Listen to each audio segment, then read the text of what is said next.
வணக்கம் குழந்தைகளே, welcome to KL biology NEET. இன்னைக்கு நம்ம என்ன பார்க்க போறோம் அப்படின்னு பாத்தீங்கன்னா, லெவல் ஆஃப் ஆர்கனைசேஷன் இன் விலங்குகள் உலகம். லெவல் ஆஃப் ஆர்கனைசேஷன் அப்படின்னா என்ன? கட்டமைப்பு அப்படின்னு சொல்லுவோம். Though all members of Animalia are multicellular, all of them do not exhibit the same pattern of organization of cells. So விலங்குகள் எப்பவுமே பல செல் உயிரிகளா இருந்தாலும் அவங்க ஒரே மாதிரியான வடிவத்தை கொண்டிருப்பது இல்லை அப்படின்னு சொல்றாங்க. For example, in sponges the cells are arranged as loose cell aggregates. உதாரணமாக கடல் பஞ்சுகள், ஸ்பாஞ்சஸ் என கூறப்படும் கடல் பஞ்சுகள் செல்களால் ஆன வடிவமைப்பை கொண்டிருக்கின்றன. அந்த செல்கள் எப்படி அவங்களுக்கு இருக்கிறது அப்படின்னு பாத்தீங்கன்னா, தளர்வான அமைப்பு. லூஸ் செல் அக்ரிகேட்ஸ் அப்படின்னா தளர்வான அமைப்பு அப்படின்னு சொல்லுவோம். They exhibit cellular level of organization. அதனால அவங்க செல்களால் ஆன கட்டமைப்பை கொண்டிருக்கிறார்கள். அப்படின்னா என்ன? அவங்களுக்கு செல்கள் நிறைய இருக்கு. ஒவ்வொரு செல்லும் ஒரு பணியை செய்யுது அப்படின்றதுதான் இதற்கான பொருள். Some division of labor occur among the cells. அதாவது அவங்களோட பணியை அவங்க செல்களுக்குள்ள பிரிச்சுக்கிறாங்க அப்படின்னு அர்த்தம். In coelentrates, the arrangement of cells is more complex. குழி உடலிகள்ல பாத்தீங்கன்னா செல்களின் அமைப்பு கொஞ்சம் சிக்கலா இருக்கிறது அப்படின்னு சொல்றாங்க. Here, the cells performing the same function are arranged into tissues. இங்க செல்கள் ஒரே விதமான பணியை செய்யும் போது அவைகளை திசுக்கள் என்று நம்ம அழைக்கிறோம். Hence, it is called tissue level of organization. அதனால இவங்கள திசுக்களால் ஆன கட்டமைப்புக்கு அடியில வராங்க.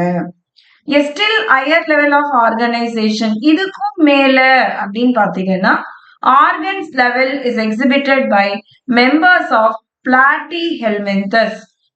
இதுக்கும் மேலனா உறுப்புகளால் ஆன கட்டமைப்பு அப்படின்றது தட்டை புழுக்கள் platyhelminthes and other higher phyla where tissue are grouped into form organs. So இதுக்கும் மேல அதாவது உறுப்புகளின் கட்டமைப்பு அது எங்க பார்க்கலாம்னா திசுக்கள் எல்லாம் ஒன்றாக சேர்ந்து ஒரே பணியை செய்யும் போது அது உறுப்புகளால் ஆன கட்டமைப்பு அப்படின்னு சொல்றோம். Each specialized for a particular function. ஒவ்வொன்றும் ஒவ்வொரு ஃபங்க்ஷனுக்காக செயலுக்காக இருக்கிறது. In animals like annelids, வளர்தசை உடலிகள் அப்படின்னு சொல்லுவோம்.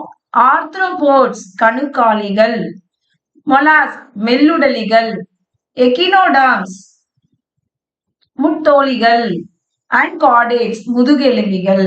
இவங்களுக்கெல்லாம் associated organs are associated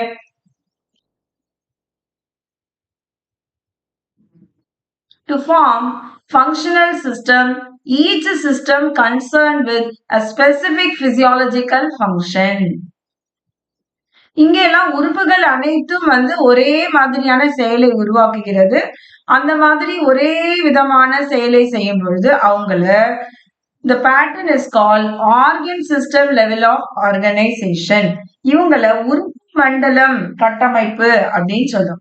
அந்த உறுப்பு மண்டலம் செரிமான மண்டலமா இருக்கலாம், சுவாச மண்டலமா இருக்கலாம், சுற்றோட்ட மண்டலமா இருக்கலாம், இனப்பெருக்க மண்டலமா இருக்கலாம். சோ பல உறுப்புகள் இணைந்து ஒரு மண்டலமா மாறும்போது அததான் நம்ம organ system level of organisation அப்படின்னு சொல்றோம். Organ system in different group of animal exhibit various pattern of complexities.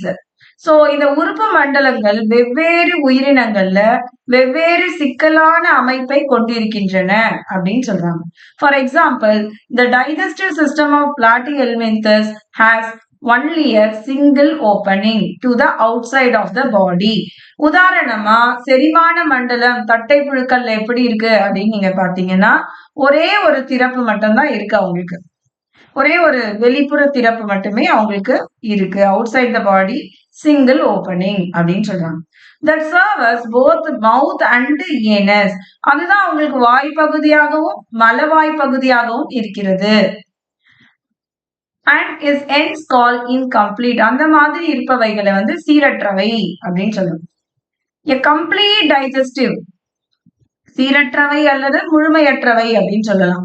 A complete digestive system has two opening, mouth and anus.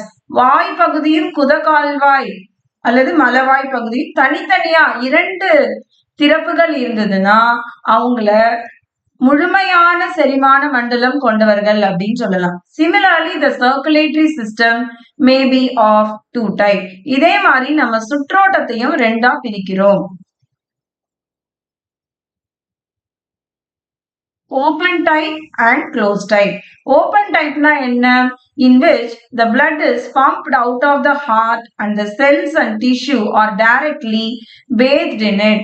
திறந்த நிலை சுற்றோட்டத்துல ரத்தமானது செல்களுக்கு இடையும் திசுக்களுக்கு இடையும் பாய்ந்து செல்கிறது. Closed type, in which the blood is circulated through a series of vessels of varying diameter. இதே மூடிய நிலை சுற்றோட்டத்துல எப்படி நடக்கும் அப்படின்னு நீங்க பாத்தீங்கன்னா, மூடிய நிலையில அவங்களுக்கு ரத்த நாளங்கள் இருக்கின்றன.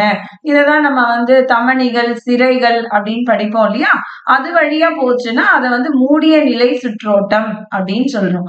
இந்த பத்தி உங்களுக்கு புரிஞ்சிருக்கும்னு நம்புறேன் குழந்தைகளே. இந்த பத்தியில என்ன சொல்ல வராங்க அப்படின்னு பாத்தீங்கன்னா, இந்த பத்தியில கட்டமைப்பை பத்தி சொல்றாங்க. அதாவது சில உயிரினங்கள் வெறும் செல்களால் மட்டுமே இருக்கின்றன. அவைகளை செல் கட்டமைப்பு கொண்டவையாகவும், செல்லிலேருந்து எல்லாம் ஒன்னா சேர்ந்து ஒரே பணியை செய்யும் போது திசுக்களுக்கான கட்டமைப்பு அப்படின்னு சொல்றோம். அந்த திசுக்கள் எல்லாம் ஒன்னா சேர்ந்து ஒரு உறுப்பா மாறும்போது உறுப்புகளின் கட்டமைப்பு அப்படின்னு சொல்றோம். அதே ஒரு மண்டலமா இருக்கும் போது உறுப்பு மண்டல கட்டமைப்பு அப்படின்னு சொல்றோம். இதுல முழுமையான செரிமான மண்டலம், முழுமையற்ற செரிமான மண்டலம் அப்படியும் பிரிக்கிறோம். முழுமையற்ற அப்படின்னா ஒரே ஒரு திறப்பு மட்டுமே இருக்கிறது. முழுமையானதுல 2 திறப்பு இருக்கிறது. அதே சுற்றோட்டத்துல திறந்த நிலையில உங்களுக்கு சிரையோ தமனியோ எதுவும் கிடையாது. ஆனா மூடிய சுற்றோட்டத்துல தமனி மற்றும் சிரை அனைத்தும் உள்ளது. இந்த பத்தி உங்களுக்கு புரிஞ்சிருக்கும்னு நம்புற குழந்தைகளே. எப்பவும் போல நான் உங்ககிட்ட கேட்கறது ஒரு லைக் அண்ட் கமெண்ட் மட்டும்தான். உங்களுக்கு புரிஞ்சு இருந்ததுன்னா நீங்க ஒரு லைக் அண்ட் கமெண்ட் பண்ணுங்க அண்ட் உங்க ஃப்ரெண்ட்ஸோடையும் ஷேர் பண்ணுங்க. நன்றி குழந்தைகளே.